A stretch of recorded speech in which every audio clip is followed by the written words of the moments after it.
Peter, you and I met several years ago. I was, before we got on this Zoom thing today, I was trying to sort out like, how was it we met and where did we meet? I know that the first time you and I got together was at our offices downtown. And sometime after that, you encouraged me to read your book, The King of Main Street. And, I'm beyond glad that I read the book. I have to be honest. I'm beyond glad that I read the book. I tell people that, and I want to somewhat keep us on track today because I know you and I can talk for 2 or 3 hours. At the end of it, my wife will say, "Who are you talking to?" "Oh, I was talking to my friend Peter. He's down in San Diego." "What'd you guys talk about?" "I don't know."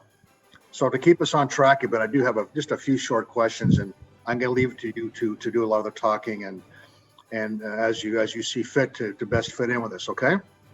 Yes, please. Okay, so as an advisor, as I am to business owners and their families, I read with some wonder at how well prepared and planned your heroes were in the book, The King of Main Street. And of course, as I was wondering that, I realized, The King of Main Street is fiction. It's not it's not nonfiction. It's a book of fiction. So, it's something that my good friend Peter made up. So just be okay with the fact that didn't seem real to you. Very quickly, Peter, I will confess that my thinking evolved. And I came to understand that fiction or not, The King of Main Street is a critical read for business owners, their families, and for the most trusted of their advisors. After all, don't we all know, I know I do, don't we all know some version of the king or queen of Main Street? I agree. It's, I just want to share with you how I remember how we became connected. And I think it leads to how the book came about. I was a writer for 17 years for The Bottom Line, which in Canada was the largest publication for CPAs. And it's owned by LexisNexis. And I wrote on the succession beat. That's all I dealt with. And I would collect different, different experts, and I'd write about their expertise. I would always come in and say, what is your vantage point? Like when you deal with a really successful business owner, and I'll share with you my writing. I said, you got a client who's worth $20 million. Share with me from your perspective, your professional expertise, what are the issues and how can you solve it? And I quickly realized that there was no such thing as a generalist. And I became a generalist because I wasn't an expert like these people. And I got to see things, and my mother joked, "Peter, you should have been a professor." And my answer to her was, I need to go out and test what I'm learning. I don't want to just stay in an ivory tower. Now, that being said, every day I walk to the University of California and I hang out, and I want to hang out with the kids, but I want to really test things. I want to get my hands dirty, and then I want to read, I want to reflect, I want to write, understand what I've learned. So the way that you and I came in contact is in 2016, at the very end, I got a Dear John letter. And what that was, and it had nothing to do with me, it's because there was a change happening with the CPAs within Canada, and the publication I was writing for was the only publication that dealt with all 3 designations, and it was a paid subscription. It wasn't an online, and the only people reading it were accountants who were probably my age and older, which I'm in my 50s. It wasn't the young people. So they gave me this Dear John letter, and I sat there and I said, oh my God, I need to now write that book, because I'm no longer in prep anymore, because I wanted to write this book. I'd been collecting stuff for 30 years. I'd wrote 3 textbooks, and I'd always say to myself, I'm going to bring all this experience, this knowledge to a book, and I'm going to make it fiction. I'll get to that in a minute. But the way we met is all my articles that I thought were worthwhile, I repurposed and I put them on LinkedIn, and you were an incredible fan. You are constantly saying, that's it. And you want to know something?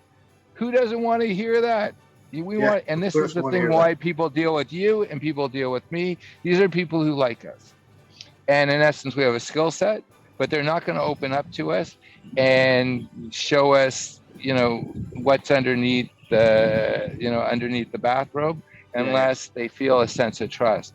Now, regarding the book, because you're right, I realized that in a book, I was obsessed with the editing. I spent about maybe 5,000 hours myself editing The King of Main Street, but I also hired 11 people too. So I was like obsessed to make sure that it was correct. I went to experts like yourself, Jeff, and I would say, okay, please tell me if there's anything I'm talking about the characters that just seems like it wouldn't happen. It wasn't plausible, because I didn't want an expert to read it, not a layman, an expert to say, you know, this is a good story, but I just can't get over that. I'll give you a quick example. I knew someone who was talking in a book about guys running offshore with their money.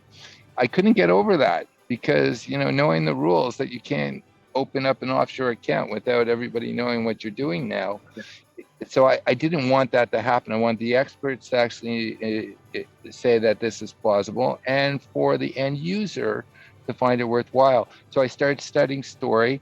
I started using composites. I found through fiction, I could embellish things without people saying, oh, this guy's just full of, you know.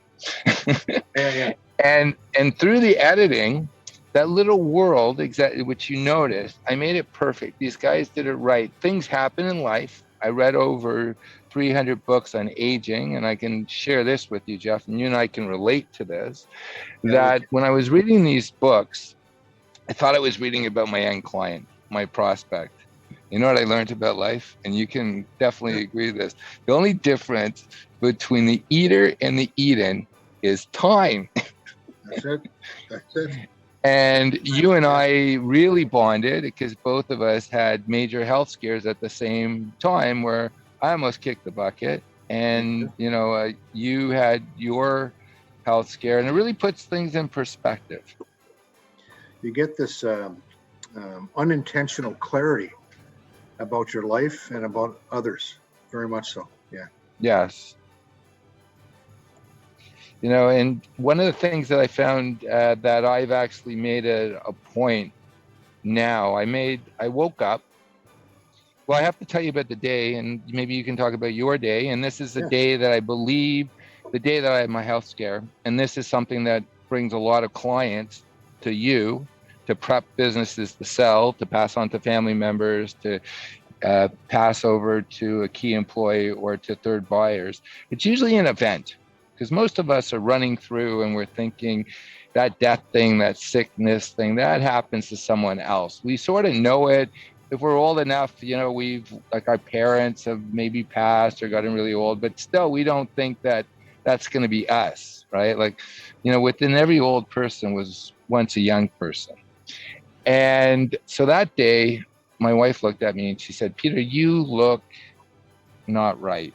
I went, what are you talking about? And she said, what did she really say? Well, she told me not to come home unless I'd gone to the doctor, right? And because there was an incident that happened about 6 months before. I was driving home and I thought I was just overworked and tired. I passed out and I took out my car. And thank God nobody was there. Well, my daughter was in the passenger seat. We were going very slow. It was right near my home, but I took out the axle of my car. And I just thought I wasn't sleeping properly. I wasn't feeling good. I talked to a friend of mine. He said, maybe you should go to a sleep clinic. That's an issue with me. Every time he was overweight, he said he had problems sleeping. I wasn't exactly the thinnest guy in the world at the time. And so my wife, you know, 6 months later says, if you don't go to the doctor, because, you know, a typical guy, I'm going to walk through it. I'm going to walk it off. Don't come home. So I went into a walking clinic. I was honest to him. I said, you know, I feel a little cramping here on my arm. You know what that could be, right? But I don't want to admit it. But since I'm here, maybe I'm now going to go and like, you become clean.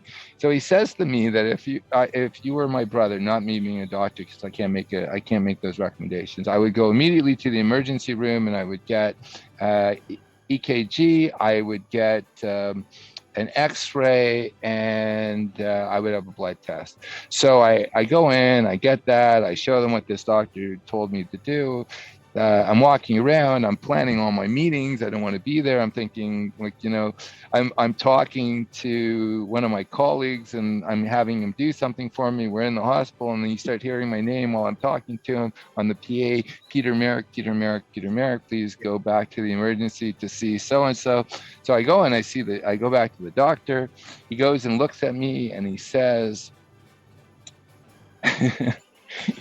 he says to me, "You didn't have a heart attack. You don't have cancer. You don't have diabetes." Like, great, I get to go home. He looks at me and says, "No, you're anemic." And I said, "What does that mean?" Because I don't really know what anemic means, because so he says to me, "Well, man, your age should be like at 140 parts per 100 million or whatever."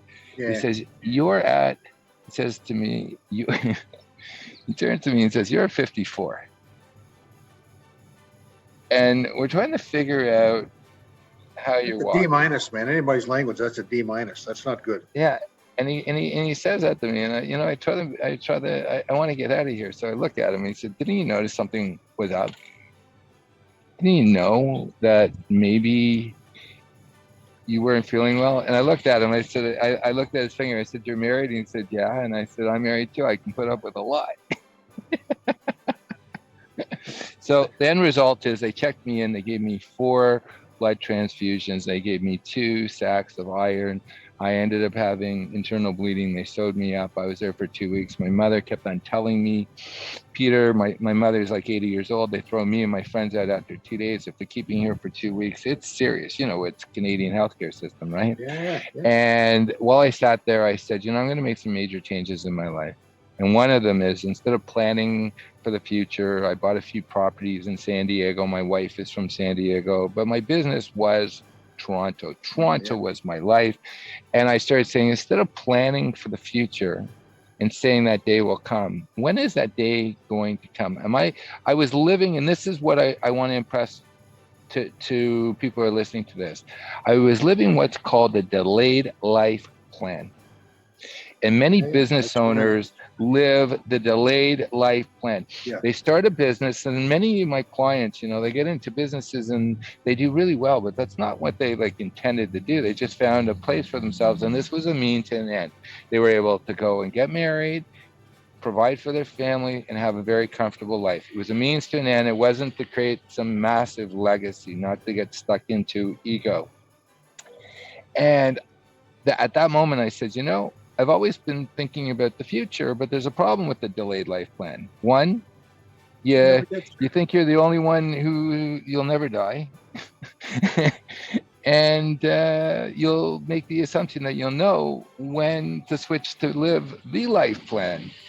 And it was at that point I said, I'm going to make the change. But what's come out of it, Jeff, is I'm at the stage in my life right now where I want to work with business owners. I want to, and not the capacity I did in the past. I want to lecture. I put my heart into the book. I needed the book to be something, and also the audio, that the client that you and I deal with, who doesn't fully have a lexicon or a base to have a discussion with us. The book is being used by accountants, by wealth managers, by insurance agents, by bakers, to give to a client to go and create a shared experience, a shared lexicon, and then they can relate it. More importantly, the way that it's being used, I'm going to stop in just a second. It's being used that if you go and turn to a client and you say, you got to get your life in order, you got to do this and that, well, we all put up our guard. Yep. Oh, yeah. And by giving the book, it's a solitary activity, or listening to the audiobook, a human being can help if they start engaging in reading, especially about a story, to see themselves.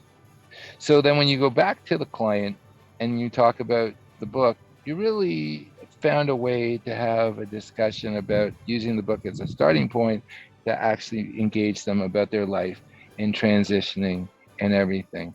And I guess that's why it's real and it's not real, because as well as I do, many are called, very few are chosen, and many people know how to lose weight, However, very few people actually commit to making a life change. So let me build on it a bit if I can, Peter. So you did have that brush with the other side.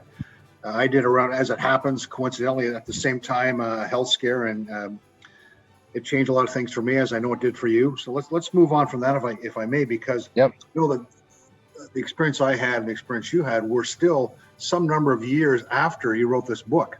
This book Right. that, as I say, I'm reading, thinking, well, that's right, it's fiction, it can't be real. And then I talked about my thought process changing as it quickly did. What did you do, drawing from your experience? How did you narrow that gap from, okay, I've written this book, I'm going to write this book, I've got this thing going, I read it, my first thing, it's not real, and then I can't realize that it's very real. How did you bridge that gap? Like what other than the obsessive editing? I'll tell you what it is. I tell people it came through me, not from me. And what I mean by that is I was an avid reader and I was going out and testing and working with business owners. And I was, I had a few experiences, and it has to do with business owners. Sure. I was sitting in First Canadian Place, probably on the 69th floor. So for those who don't know, this was Canada's tallest building until recently. I was sitting there and I was looking around and I was looking at other buildings. I knew who built the building I was in. Yeah. However, I started thinking, but nobody knows who built this building. And I started looking at all these other buildings and saying, no one's going to know who did this. And no one knows who did that. And I was invited on Fridays to hang out with this group of people in the Diamond District, and some of the most successful, wealthiest people in Canada would show up on Thursday. And there was one individual there who, I wrote his story in one of my publications. He was worth several $billion. He was running the life of the first half of life. And what I mean by that is he came as an immigrant and he dropped out of school, and here he was like 72 years old, and he's worth about anywhere from $4 to $5 billion. And I look at the city, and that city has his fingerprint all over it. And he's running the wrong race. Remember I shared with you earlier the difference between the eater and the eaten? Yes, I was motivated to read all these books on aging and also male aging, what it took to be healthy spiritually, emotionally, and mentally at the last part of our life. And I said, I need to write something that that would help him. However, if I come to him and say, you're just an asshole, you're a curmudgeon, and no one's going to mourn for you, and it doesn't matter what you do, he ended up buying at the end of his life the IBM Labs, the Celestica spot, right? So instead of looking at the rest of his life, he was still, building, but he was angry. And I said, what am I going to do? And I want to share one other thing with you, because you're going to find this really interesting. There was another gentleman who came there. And this is why I wanted to write this. I wanted to share what I had discovered, because you and I get to be bumblebees, right? We go to different companies and understand different things. Everyone's life is different, of course, but we're able to see things that, patterns, because human beings are really the same, right? We're born, we get educated, we learn a career, and then we get older, and then we pass on. So there was one individual, he came to Canada from Russia, nothing, poor as poor. He goes and says, there's 6 people living in 300 square feet when he was back in Russia. Now he's worth about $700-800 million, and he's got cars, and when his son turned 16, got $120,000 car. He got the story, right? Yeah. And his whole thing is he's he's given his kids everything because he doesn't want them to go what he went through, because he really but he really grew, right? Because when we deal with a business owner who has actually built something, they've been able to deal with ever increasing levels of complexity, and they're able to have emotional intelligence, because many people, when there's real difficulty, they crawl into a ball. And these people, if they built a business, something in them got them to get up. So I asked him this question, and this is the motivation for writing the book, because I had been an avid reader. I asked him what would happen if his son met a man like him in business. And his response was so telling. You know what his response was, Jeff? I don't want to think about it. Yeah, Because cool. he knew what he had raised.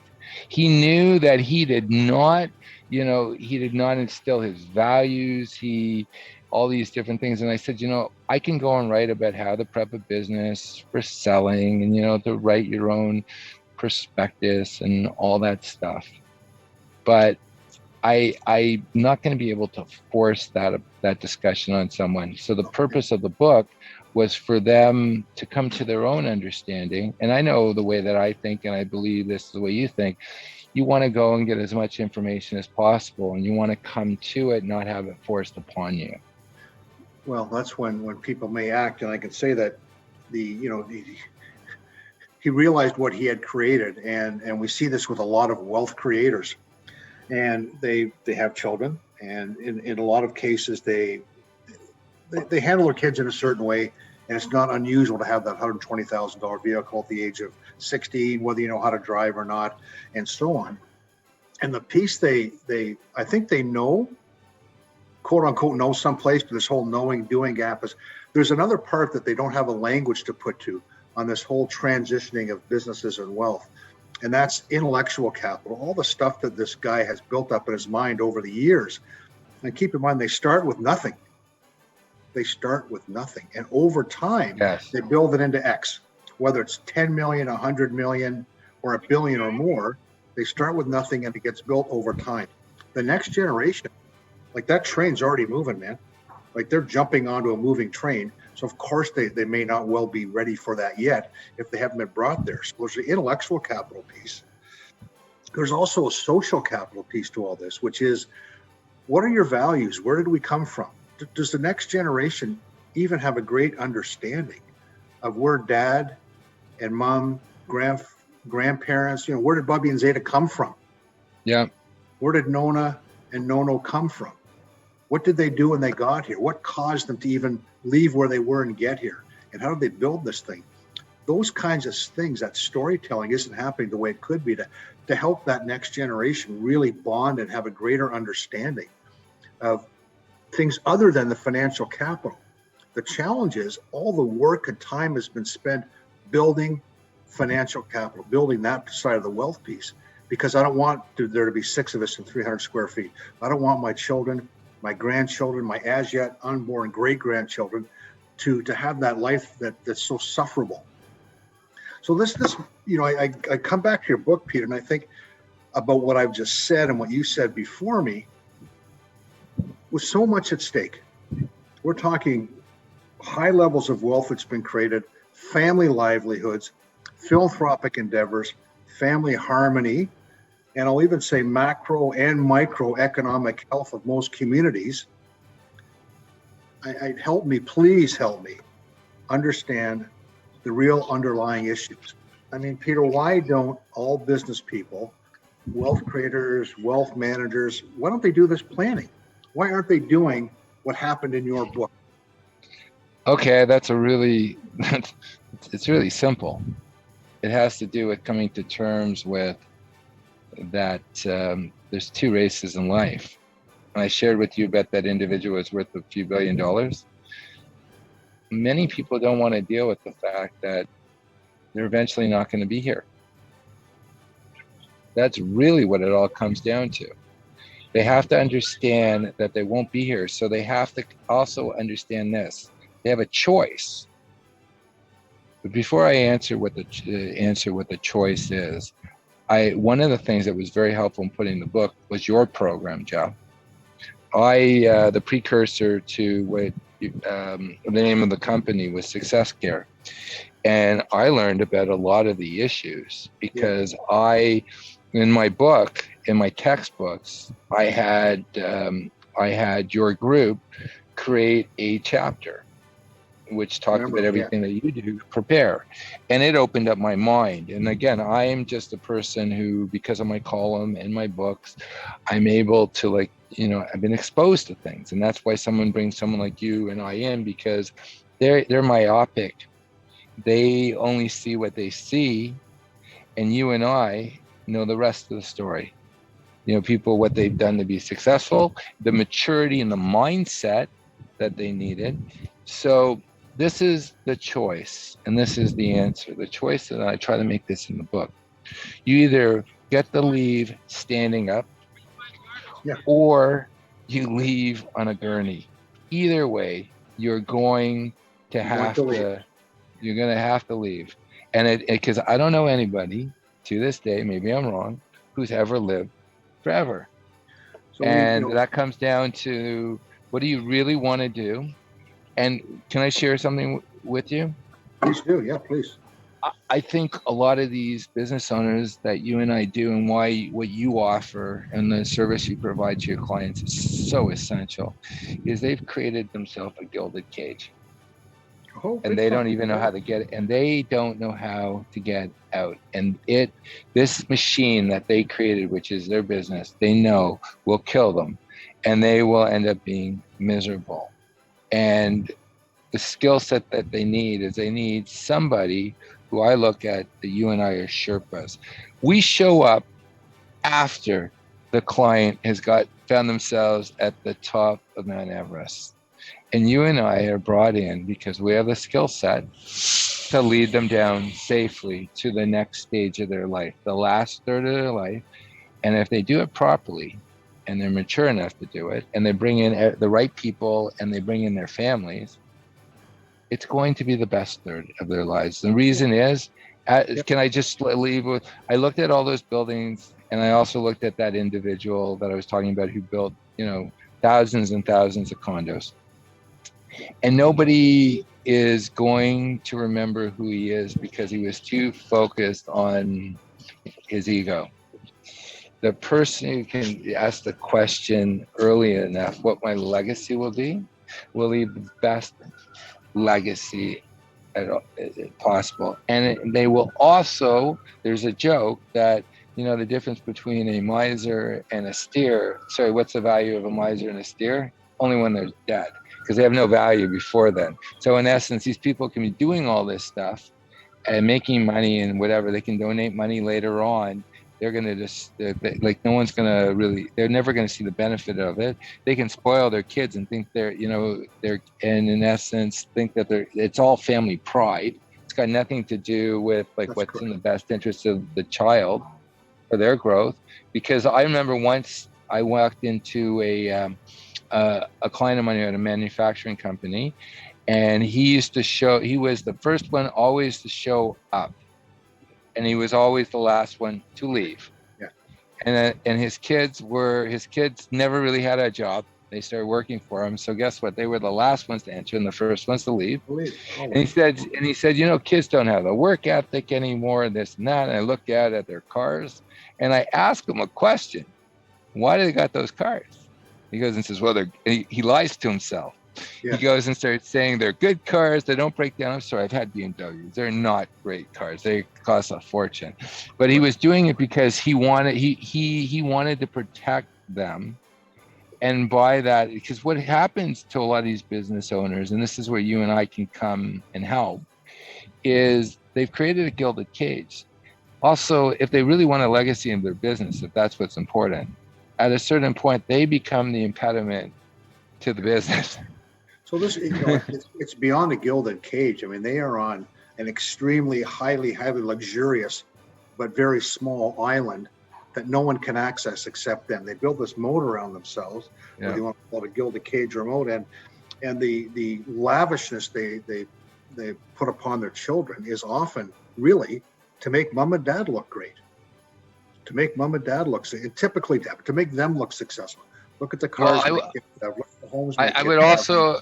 There's another thing that happens, which I even think is sadder.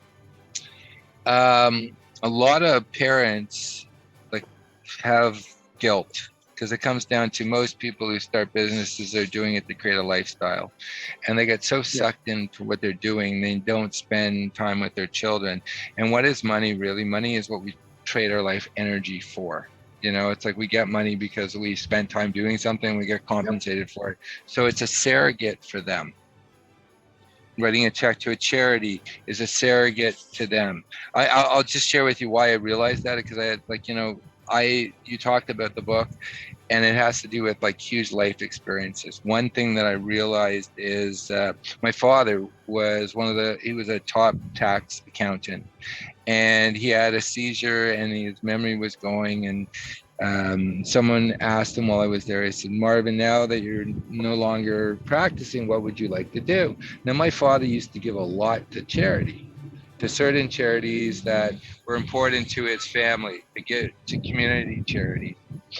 And he said that, he always wanted to volunteer his services for a particular charity, but he never felt he was successful enough or he had enough time to do it. So that's the reason he would write, let's say, a $5,000-$10,000 check. It was sort of like that was his surrogate. The problem is he never got the experience, the benefit of that. And a lot of parents will give to their kids because it's a proxy for themselves. And if we or you can come in there, or the accountants that you work with can go and start that conversation, you're doing them the greatest service ever, because it's sort of like, when you see a ball of cords all tied up, and the aggravation, everybody's had it. The skill set that you bring over at BDO and with the business owners, and specifically able to assist CPAs and lawyers, is you're able to untie those knots. And at the end of the day, everybody loves a clean house, an organized house. And more importantly, before I go on vacation, I like my house to be clean, because when I come back, I don't want any of that craziness. And this is what you're offering a business owner. So getting back to the book, Jeff, I'm going to be shameless. Here it is. Whoops. It's upside down. That's the book. The King of Main Street. I wanted this thing for me, this was going to be my legacy. I wanted, after I was gone, that this would be one of the 3 books that people would use. I also wanted it to be a place of discussion. So, for example, you could tell your kids, you got to do this, you got to go to school, you got to do this and that, and they're going to say, this guy knows nothing, he just wants me to do this. But, maybe you give them something, or they discover something, and then they start thinking about it themselves. And then they're going to be open to have those discussions, not to just to do it. Yeah. You've talked about, I've talked about a lot of I'm going to call them horror stories. Your friend who built thousands of condos and had incredible financial capital, financial wealth, and in the eyes of many people on those Thursday or Friday afternoons thought he was quite a successful person. Some other things in his life maybe weren't so successful. And we hear a lot about those kinds of stories. What strikes me in your book, and I don't want to give away the very ending of the book. What strikes me in your book is it's a good story. It's someone who did the work, did the planning. Somehow they knew they had to, as you suggest. We're all going to leave one day. It's going to be on our feet or on our back. That's a decision we can make. And by the way, not doing planning is making a decision to be carried out on your back rather than leave on your feet. But all this planning gets done. And I think I'd love to focus on the lessons learned in your book by someone or a couple of people that did the right things the right way in the right time, so that we can better understand how can we together encourage others through this tome that you've written to do the right thing in the right way, in the right time, and not because Jeff says so or Peter says so, because the people in your book say, you know what, here's a process that you don't realize you're going through until the book is well on its way, and you want to be that guy. You don't want to be the guy who carried on your back, and intellectually as a business owner, there's all kinds of stats about success rates and failure rates of transitions, of succession, of startups versus mature businesses, and so on. One statistic that I can absolutely promise is 100% of business owners will leave their business.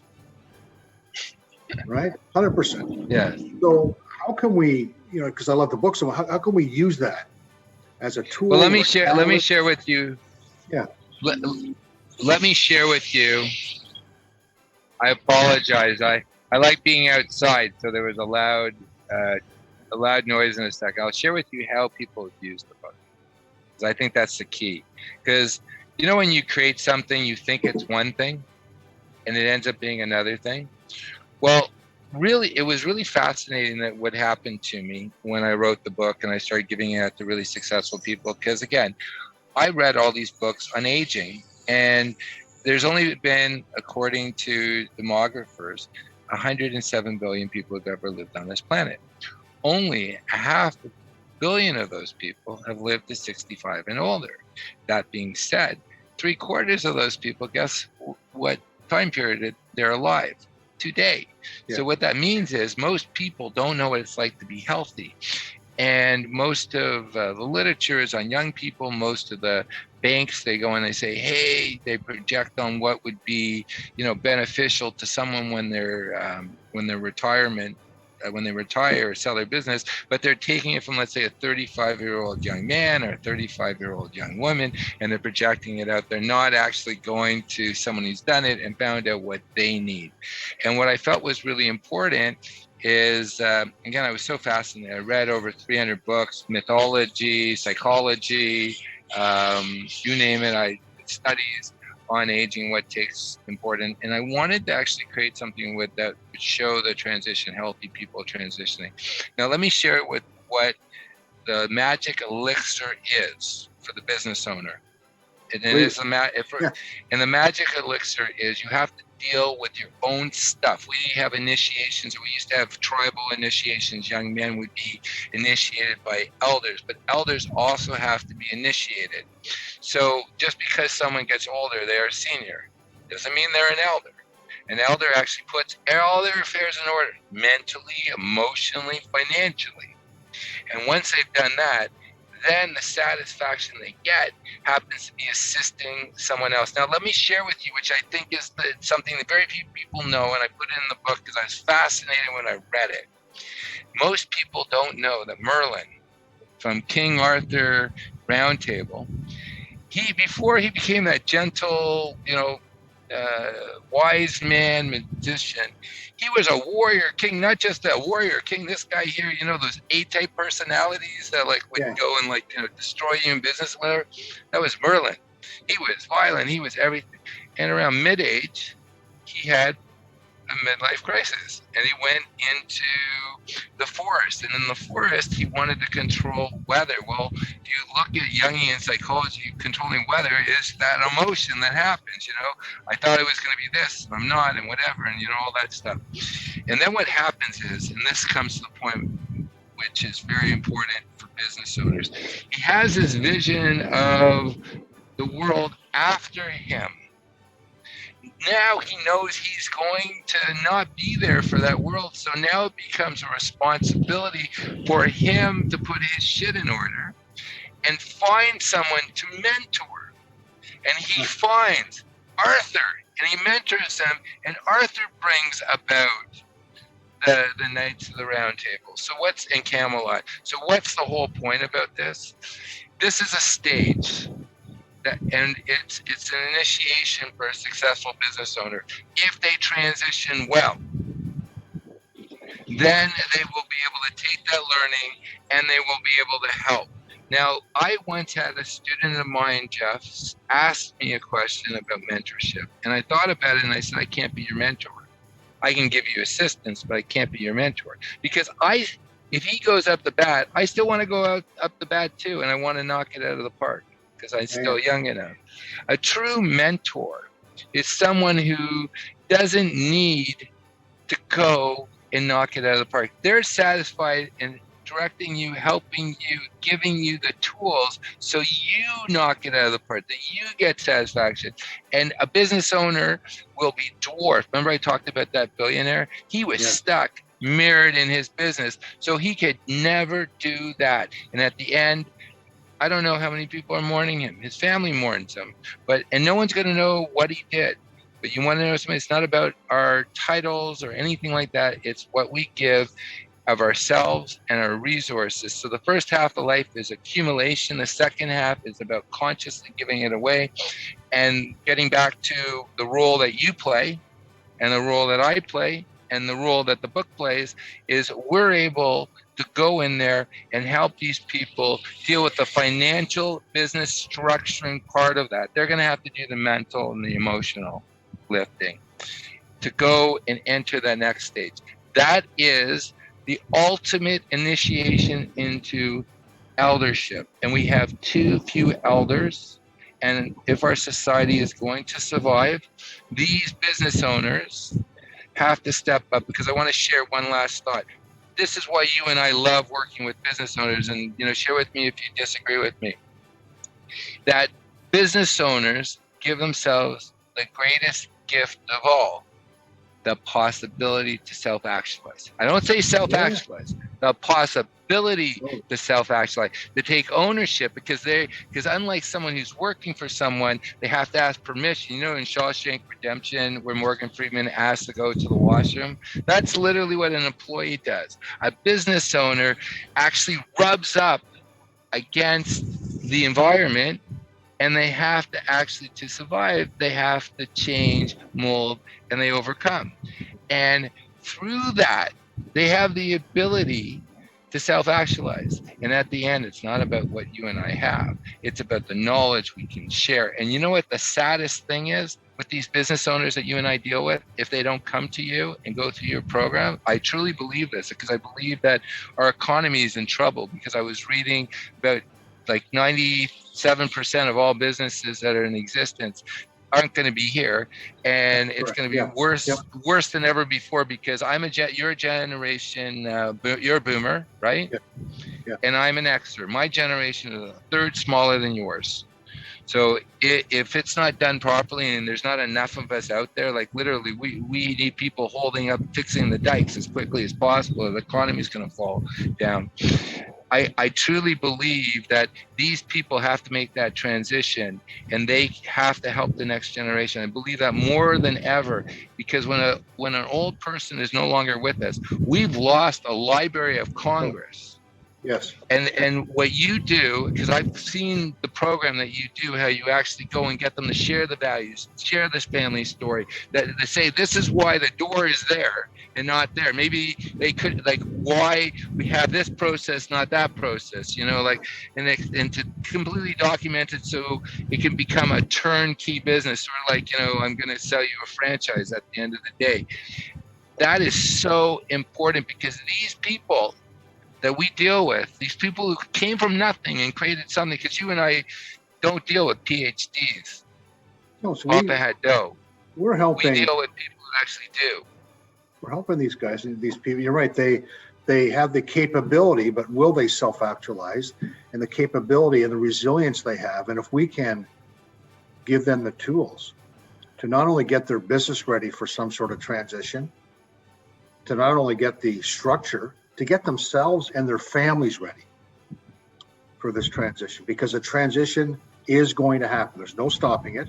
You can put it off, but there's no stopping it. And the better we can help them be prepared. And I think, I use the word legacy quite a bit. And I think that if there's a legacy that we will have an opportunity to leave, it will have been that ability to help these business owners get ready and go through successfully a transition, and have the balance of their life to become that elder you talked about. And more importantly, there's so few of us out there who are trained in doing this, Jeff, and the consequences to our society, to our civilization, if these people are not properly prepared, is so devastational. I was reading that there's $41 trillion worth of businesses in the next 10 years that will transition based on the old model, when it was a pyramid population, not the fact that your age group is bigger than mine. Yes. Only 20% of companies would transition. Well, there happens to be a fraction amount of people as myself. So the question is, a truly mature individual who stepped who's really created something thinks beyond themselves. They just don't focus on themselves. They want to go make the world better, or at least as good as it was for themselves. Because you and I, and even like our clients, we are a product of those who came before us, who invested. And I truly believe in the world of succession planning by making sure that they built something that it can still run and it has a utility more than just making money for them. It's providing a service. That's why it made money. Yes. It's an integral part of society. If you have a windows and door manufacturing company that shuts down, how are we going to build new towers? If you have someone who actually has like air conditioning and heating and they're no longer there, how are we going to heat our homes and cool them? Like, it's more than just, yeah, this person made $5 million, like McDonald's. How are people going to eat? You know, it's like, it's more than just the product. Like, everything is part of the society. And again, I can't stress that enough. So I just want to bring back to the book. Yeah. The purpose of the book is a primer. It's a primer for how do you communicate to CAs and lawyers the importance of this, because they're busy. So give them the book, and then the way it's being successfully used is, let's say an individual such as yourself gives 10 books to 10 accountants and starts a book club where you're just going to educate them and use that as a primer to go and have them talk about different situations that relate to the characters in the book, and they'll talk about their own. And then what they do, what I've discovered, is after they've gone through a program like that, where you are training these trusted advisors to dealing with the client, they give it to the client, and they discuss it, or they start a group. I'm very. Can I share a really cool story? Sure. Yeah. But actually, I love this because it didn't turn out the way I wanted it to be. You know how I like sending out books, right? So I sent out my book to someone who ran an organization that has 30,000 members. That if the companies they run, if they were a country, they'd be the third largest economy. And he loved my book. He just loved it. And I thought, this is my time, right? Yeah. My book was so good, he decided that at his stage, he wanted to go and help individuals, like we're helping people transition out of their services businesses. So the pride I take, if my book does anything, it gets a person when they're alone to start thinking about subjects that they're not comfortable at first sharing with you, because you know as well as I do, unless someone's actually worked on themselves a lot, the first thing you ask them that they want, it's a lie. They're lying not to you, they're lying to themselves, right? It's not the, and this is the primer to get them to really start thinking what the issues are, and it's the focal. I listen to the audiobook, my book, all the time, and I wrote it. And why do I do it? It's the same reason someone reads the Bible all the time, because it just focuses them onto something so they can now relate to their own situation. And then at that point, they'll come to you and you'll plan with them how they're going to have a successful exit on their terms, not on the fact that a gurney's going to be taking them out. We have an opportunity as leaders in this profession, however the profession gets defined, as working with these business owners to model that macro behavior and to encourage people to get the kind of learning that your book offers. Because I think I maybe said this earlier, that the business owners, quote unquote, know these things.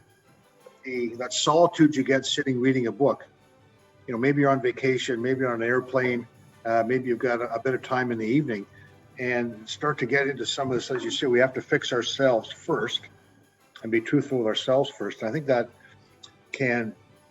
I'm actually very optimistic that these business owners, through their resilience and proven adaptability, will come to terms with themselves, and most will get at this planning. We can only hope that it's in time. I have a question I'd like to ask you. So I approached the book. You said, how did I do it? I said to myself, I want something other than my children that can outlive me. That was like something, and I looked at what are my skill sets. I'm not gonna have 1,000 people work for me. I'm not gonna be this. I'm not gonna be that. I'm not gonna run the mile in 2 minutes.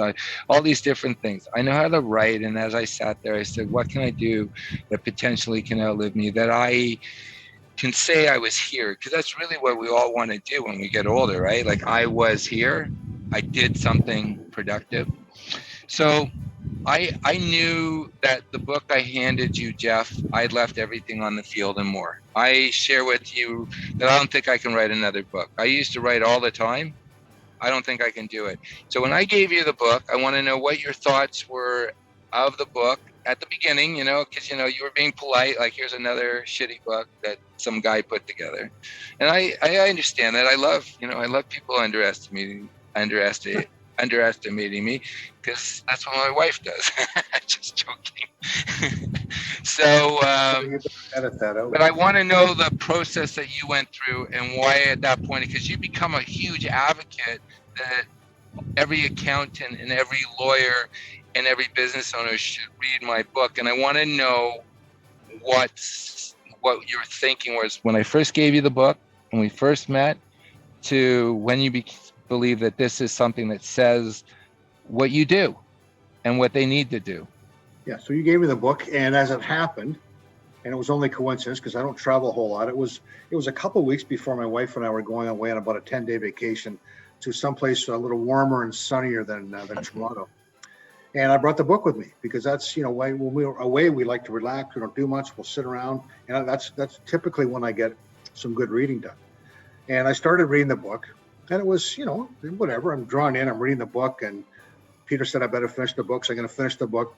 And as I said, I'm coming through this thing, and things started to reveal themselves all along the way about the book, about mentorship, about leadership, about planning, all these. And I'm sort of using language maybe that we use in our profession.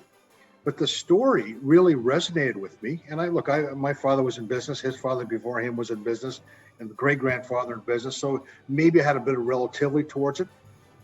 But thinking about this, and then I'm thinking, like, if I could get my colleagues to read this book because they're tired of listening to me, if I could get our clients who attend some of our seminars and workshops to look at this book because they're tired of hearing the same old story from Jeff. And it's so relatable. I know there's a lot of zeros in this person's net worth. We discover that towards the end, how many zeros. Nonetheless, the book and the people in the book are very relatable because, as I said at the beginning, we all know the King of Main Street. We've all got a version of that person in our town. Some call the mayor of Market Street or something like that. But there's someone we know that's like this, and it's so relatable. And at the end of it all, I'm thinking, there's so much talk about legacy, and we talk about legacy with our clients. And some think it means philanthropy. Some think it needs my name on a building or my name on that sign at my business. And it's really not what materially we leave behind, but what have we left behind where when Jeff's not here anymore, Peter's not here anymore, someone can say to one of my children, I met your dad, or I knew your dad, or I worked with your dad, and he helped me and he helped my family, and we're better for it. That to me is a legacy. It's not quantifiable. You can't touch it. It's not a name on a sign someplace. It's not a written check. It's an impact that we have an opportunity to have on business owners and our colleagues. Well, I think that's what we all want. We want people to tell our story when we get older. One of the things that I realized, and what actually got me to read all those books on aging, because I read all the books on finances and how multiple selling businesses, what needs to be done, how you need to get everything organized so you can get the top EBITDA, and that you're gonna do a multiple. I know all that stuff, and that's that's book stuff, right? And we know that it's probably about 1% of what needs to happen, especially if it's a business owner, because you have to separate the business from the woman or the man. That being said, what was important for the book for me was that it would start those conversations. And one thing that I tell advisors all the time because my legacy is I don't care about making money with the book. I'll never get the time back. Like it's 30 years. It's like it was an obsession of my part. Because again, I was never going to be one of your clients that I would have 1,000 people working for me. I realized that I'm not the best looking guy. I'm not the best spoken person. I'm not the smartest person. But I do the best I possibly could. That being said, what I do with advisors and accountants is, and COVID's been a very interesting time because let me share what occurred. People are locked away, and we have this Zoom now, right? Like I'm in California. You and I used to sit in a boardroom, and when I put up this video, I have a beautiful picture of you and I in front of that BDO sign, and that's how the video is going to start. It's going to have that picture. You with your hair neater, just like shorter, and maybe I have some follicles, right? Yeah. You did have some follicles, and I was dressed up. Yes. But what transpired is a lot of these people were not able to have those face-to-face conversations anymore. So what they did in professional firms with partners and accountants, and also in investment firms, they would put together these small book clubs where they would each of them would go and they put it 20 people together, and each of them would get a book, and then they would read 3 chapters and over, let's say, a 10-week period, and it would be structured about what they did, but also about the client, and use this as a client, so they would all have a common story that they could build on with their own stories. So they had something, a lexicon, a language that they could all revert back to. Yeah. And then so what I've been doing a lot of, because it's not about the money for me, anybody who goes and buys, let's say 20 books off of Amazon, who works for a firm and shows me that they bought it, I'll jump on the call at the first call to talk about the book, and I'll jump at the last call. Because to me, it's got nothing, my legacy has nothing to do with finances. I actually do quite well. I could have made a good living without writing the book. And actually, if you ask certain people who knew me, I took a lot away from my earnings because I had to write the book. But there's only a few things in my life I'm really proud of, and I hope that is something that someone takes from the book, that they have to identify something that they're very proud of.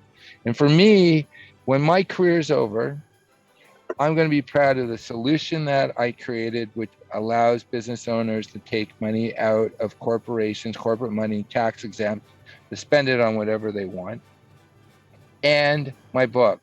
And what you and I do with our clients, and I know this is your aim, you want them to be proud of what they've done, and that their business is not the only thing they're associated with.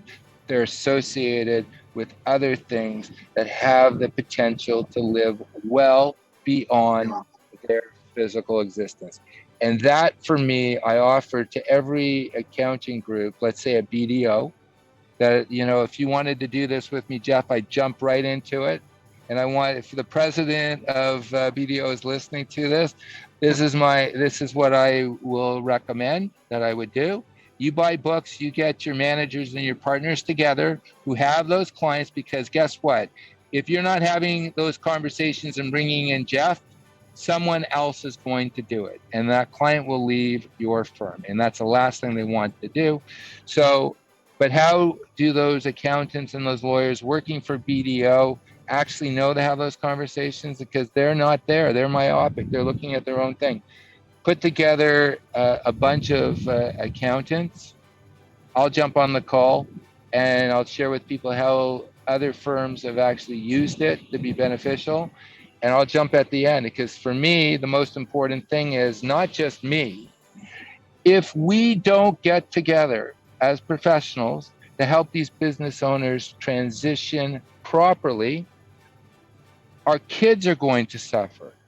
It's not about the money, because they won't have an economy. They won't have a future, because our health systems, our roads, everything, they're generated by people who create businesses. These are wealth generators, not just for the person who makes it. This is for communities and families. Everyone's got to remember that Ford Henry Ford ended up paying much more than a living wage because he knew that it wasn't just him, it was the communities that he served. And this is something where there's not enough of us. And unfortunately, schools don't train succession planning. And you We know have that. one of the best, but I just want to share, Jeff, you have one of the best programs I've ever seen, and I'm a reader and I've seen it all. I joke, I'm the biggest tire kicker on the planet. I've seen it all. And the system that you have is brilliant because it was learned by working in the field. It wasn't academic and it wasn't developed at some university. It was dealing with real people. Half these people never finished high school, but they've got 9 to 10 digits behind their names and wealth. Well, thank you. I appreciate that very much. We think we're happy with what we've done. We're proud of what we've done, and I know it's spectacular. I featured it in 2 of my textbooks. Yeah. That's how unique it was. Yeah, I know, and it's an incredible thing, the opportunity we had to work with business owners in developing this thing. As you said, we rolled up our sleeves and got our hands dirty, and it works well. It works well for us. Listen, I got to run along. I really, really want to thank you for the privilege of your time today. It's amazing to have this. Thank you, Jeff. And I look forward more than you know to when we can be back in a boardroom, hopefully in San Diego where the weather's nice, and I'll give you a hug. Jeff, I'm a mile away from Torrey Pines because I see your background is a golf course. And in just 1 week, the US Open is there. That's right. So I'm going to go and take a picture of it and I'm going to send it to you because I'm going to think of you because I look forward to you and I playing there. And also the clients that you've already transitioned, I'd like them to come and visit me in their transition stage of life. Perfect. Okay, my friend. Thank you and take good care. Thank you so much. Have a wonderful day. And you as well. Cheers.